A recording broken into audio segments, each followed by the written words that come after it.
อันเจ้าน้องเอ้ยเห็นยังนั่งพิงไฟฟิงไฟเนาะโอ้หนาวแห้งบ่หนาวแห้งเลยหนาวชุดยอดเลยเนาะตอนหนาวเขาบอกเอาโอ้ยน้องเอ้ย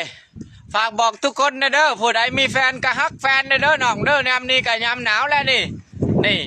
ฝากบอกผู้สาวผู้เบาอาบน้ำเด้อพี่น้องเด้อหนาวแล้วอาบน้ำตะเวนเด้อคำมาละอาบบ่ได้ได้น้องเอ้ยบ่มีน้ำอุ่นแล้วโอ้ยตายเลยไปทางไหนก็ยากพี่น้องเอ้ยเฮ็ดหยังก็ลำบากพญานาคก็ขึ้นแข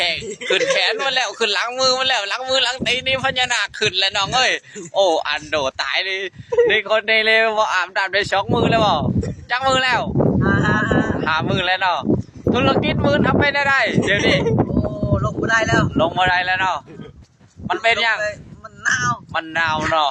ธุรกิจมืดเตาถ่านนี่น้องเอ้ยเอ็ดเตาถ่านเอ็ดธุรกิจมืดนี่